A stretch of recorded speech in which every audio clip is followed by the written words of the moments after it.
Boa noite, pessoal. Aqui quem está falando é a professora Geisa e eu vou passar um pouquinho os slides que eu deixei na página, comentar um pouquinho sobre eles com vocês. Se por acaso surgir alguma dúvida, vocês podem me procurar no ambiente virtual que a gente tenta retirar essas dúvidas, tá?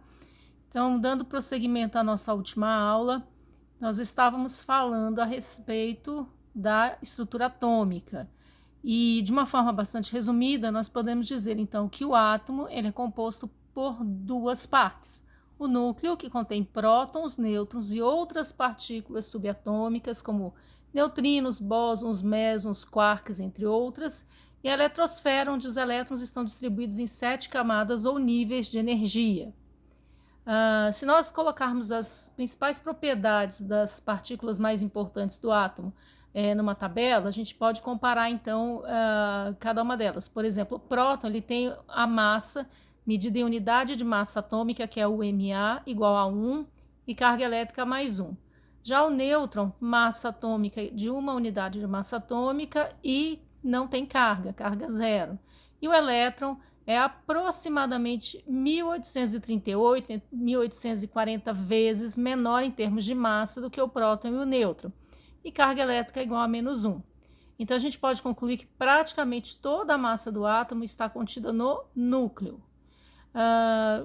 Podemos enumerar algumas características desses nossos átomos, como, por exemplo, o número atômico, que nós vamos chamar pela letra Z, que seria o número de prótons que existem no núcleo do átomo.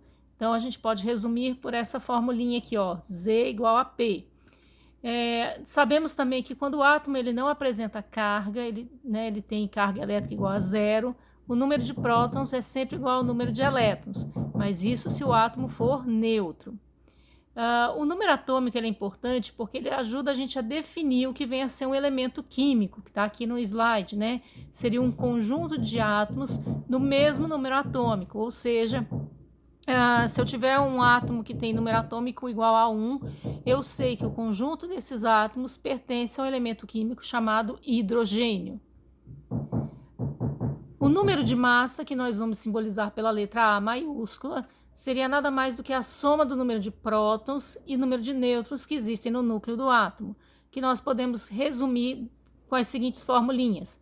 A igual a Z, porque afinal de contas número atômico, né, mais número de nêutrons, ou se você quiser, você pode dizer que o número de massa é igual ao número de prótons mais o número de nêutrons.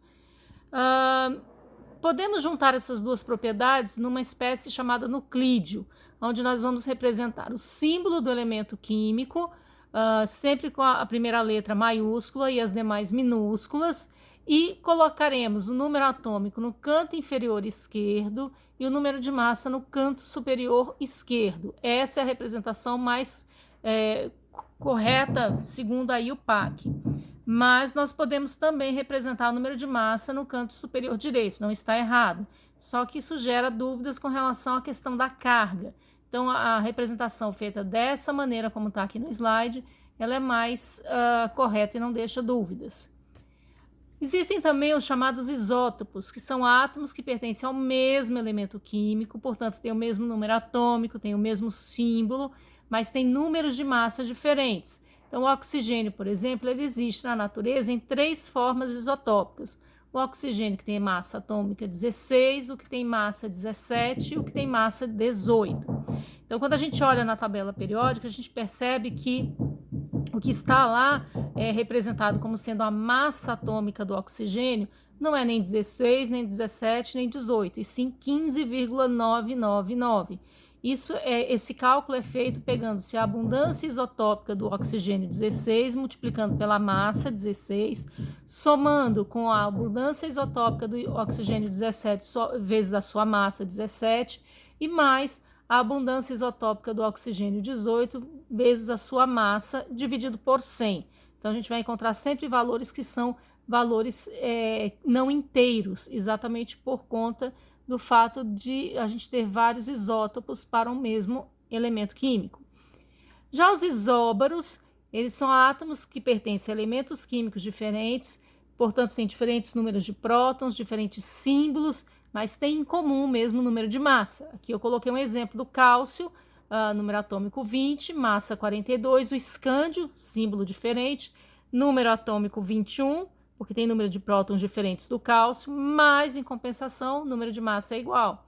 Titânio, número atômico 22, com o mesmo número de massa 42. Então, esses átomos são ditos isóbaros, porque têm a mesma massa atômica.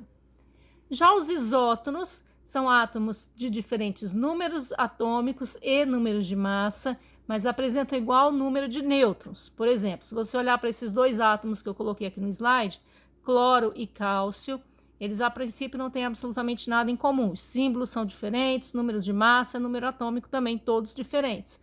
Mas se você fizer a subtração do número de massa que está aqui em cima, menos o número atômico, você vai encontrar para o cloro 20 nêutrons. Para o cálcio, a mesma coisa. Se você subtrair o número de massa, 40, menos o número atômico, você vai descobrir que ele tem 20 nêutrons e, portanto, esses dois átomos são ditos isótonos.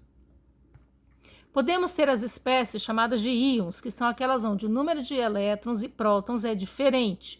Então, a gente pode representar os íons como sendo aqueles duas categorias diferentes, né? Os ânions, que ganham elétrons e, portanto, apresentam carga negativa, já que o elétron tem carga negativa, e os cátions, que têm cargas positivas, porque perderam elétrons. Então, se eu represento, por exemplo, aqui o cálcio com o símbolo 2+, no canto superior direito, isso significa a carga ou o número de elétrons que, no caso, ele perdeu. E, portanto, isso aqui representa o cátion, né, cálcio. Já aqui eu tenho o flúor, que tem carga 1-, então ele recebeu elétrons, por isso ficou negativo, e aí eu tenho um ânion chamado fluoreto. Podemos ter átomos e íons isoeletrônicos também. O que significa isso? Esse prefixo iso significa igual. Então, o isoeletrônico é quando eles têm o mesmo número de elétrons. Então, a princípio, esses três íons também não têm absolutamente nada em comum. Mas se nós usarmos essa formulinha, número de elétrons igual ao número atômico menos a carga, você vai pegar o número atômico menos a carga e fazer a conta. Você vai descobrir que o alumínio tem 10 elétrons, o magnésio, por sua vez, também tem 10 elétrons e o íon fluoreto também 10 elétrons. Portanto, eles todos são chamados de íons isoeletrônicos. Bom, basicamente o que eu queria mostrar para vocês era isso.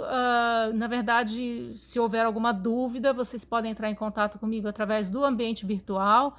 Eu vou estar no horário da nossa aula aqui disponível para vocês. Bom trabalho, não esqueçam de fazer a minha tarefa. Até lá!